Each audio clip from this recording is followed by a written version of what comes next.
Unbelievable. Just unbelievable that the Flyers lose once again. This is a 4-game losing streak, technically, when you take a look at the shootout loss in Vancouver. You lose to Calgary, you lose to Edmonton, and you fall at home against the Dallas Stars 4-1. So what does that mean? You know 6 more are coming, right? There's no such thing as a Philadelphia Flyers season without a 10-game losing streak somewhere, right? It has to be now, doesn't it? Unbelievable. Now, they outshot their opponent. Whoop-de-damn-do. There wasn't enough scoring opportunities, in my opinion, and that just bothered me so much. Before we dive into this, we need to discuss how I can give you free money, okay? You use the promo code BROADS at SeatGeek's checkout, and you get $20 off. It's free money. I'm giving it to you. Make sure you use it and get yourself to a game. So yes, another game where we outshot the opponent obnoxiously. But we lost. We lost the game 4-1.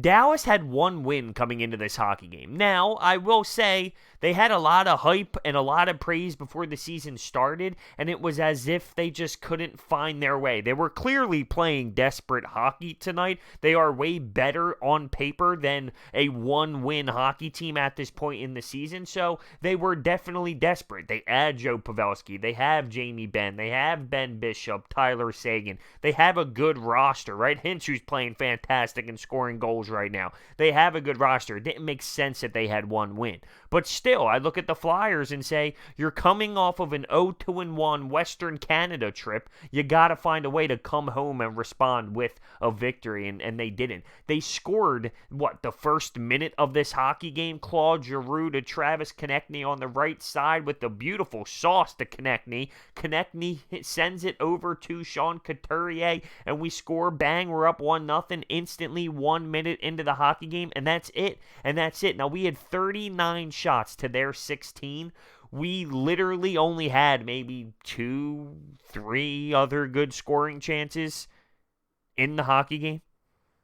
There was one play where the puck was bouncing all in the blue paint. It was going crazy. I believe it was Radulov who was in the crease using his hands and body trying to block the puck. He was behind Ben Bishop almost in the net. That was one big scoring chance for the Flyers. And you had one where Kevin Hayes used his body perfectly. He cut across the blue paint and Bishop got his pad across. Those were really the only bigger scoring chances in the game. So think about this. We had 39 shots to their 16. Yet I can look at what the Dallas Stars did tonight and say, well, they had just as many good chances as we did.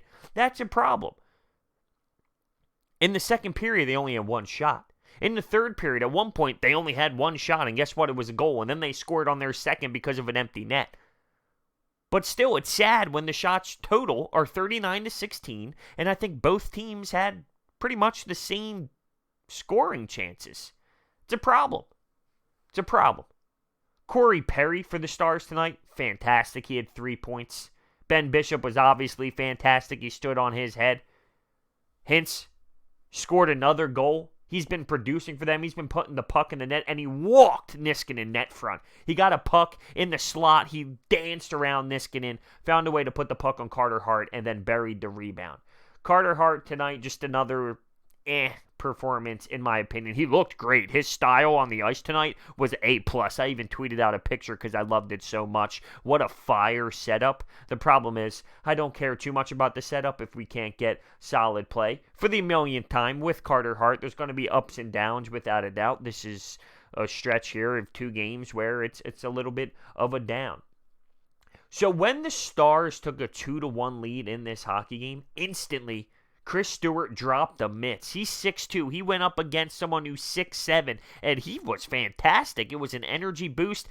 I love his story. I do. He's an older player in his 30s. He didn't have much of hope. He didn't have much hope, let's say, as he wasn't playing in the NHL anymore. He's playing over in Europe, and he's trying to find a way to grind it out and make an NHL roster. He has this professional tryout contract. He makes the team, and he's going to do whatever he needs to do to stay on the ice, and he drops the mitts instantly as soon as the Flyers lose the lead. It sparked the energy. You saw all the fans standing on their feet. The crowd was obnoxiously loud at that moment, but You only have a limited amount of time. He did his job. He squared up. He fought. He was punching the dude in the face. He had a busted nose there, bloody up top. He did his job without a doubt. The problem is if you don't execute off that momentum swing within a couple minutes, well, then it dies out and you're back to square one again.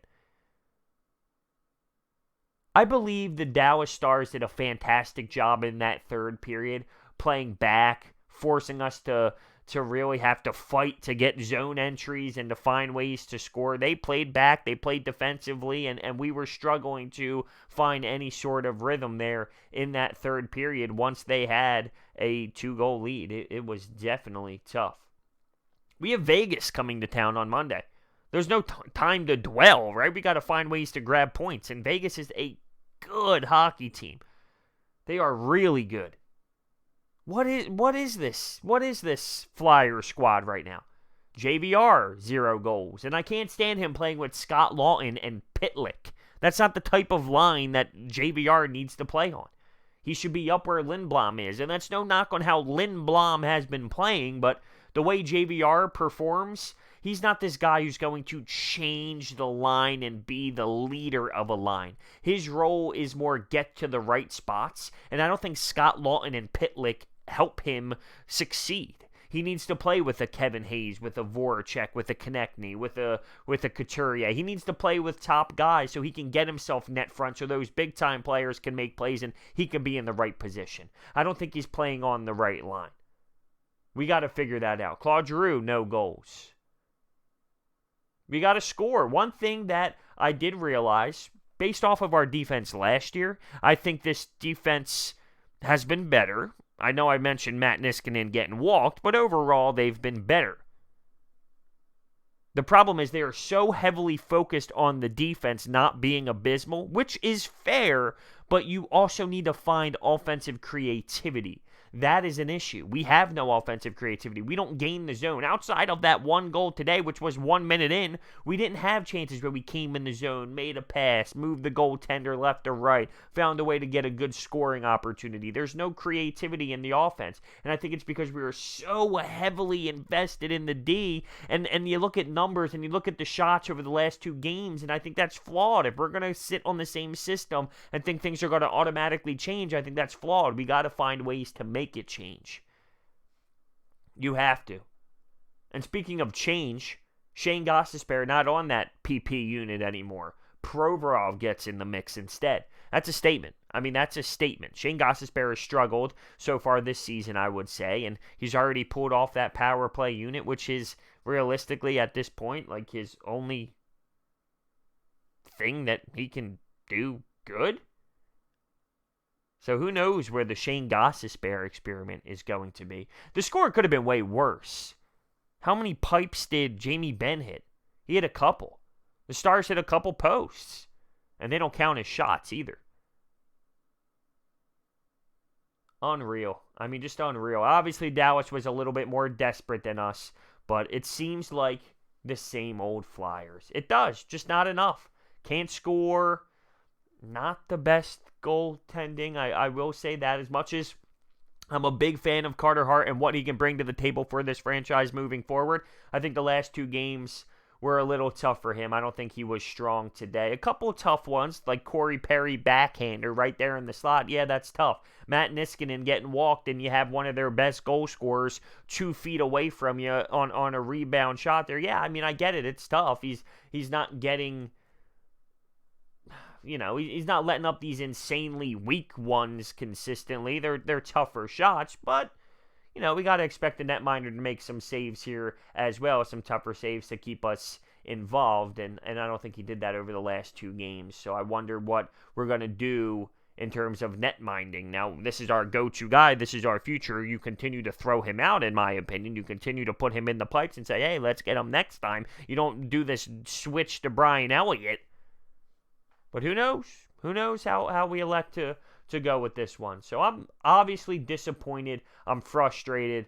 it hasn't been good enough. It hasn't been good enough. Don't give me numbers. Don't give me shots on net, because that is flawed. You can take shots around the perimeter. You can throw pucks on net here and there, but this is the NHL, right? Yes, some things squeak through, and I totally understand with the mindset of throw pucks on net, anything can happen. But at the same time, this is the NHL, and you got to show a little bit more than just throwing pucks on net from any spot on the ice. We have to find some creativity. We need to find ways to open up the netminders, move the puck east and west, have the netminder moving post to post so you can create that spot in the net to be open. We didn't do that. 39 shots, and I mentioned 3 legit scoring chances, legit threats. Well, they had 16 shots, and they had just as many threats. That cannot continue to happen. This is a 4-game losing streak. Don't lie to yourself. It's a 4-game losing streak. Yeah, we got a point in Vancouver, but we lost 4 games in a row. Potentially 5. When Vegas comes to town, they're nasty. I don't think it's fair to look at Dallas with 1 win and say the Flyers stink. They can't beat a bad Dallas team. Dallas had praise to make a serious run this year, and they fell flat on their face early, but they have talent. They're a good hockey team. So the 1 win thing is flawed. Plus, it's hockey. The worst team in the league, it's not the same as the NBA or losing to the Washington Redskins or the Miami Dolphins. It's different. This team isn't even at the bottom. I think their record doesn't really show how much talent they have on their team. And they have a great head coach, to be honest with you. Montgomery has had a ton of success in his hockey coaching career, and I think he's a stud head coach. So they do have pieces together here. And they gambled on Corey Perry, and that worked out tonight. Regardless, I'm not making an excuse for the Flyers. I think they needed to win this game. You score first like that. You have momentum. Chris Stewart fights for you. You can't find a way. Not good enough. It's as simple as that. It's as simple as that. Thank you guys so much for watching. Hit that thumbs up button, subscribe, and I'll see you next time.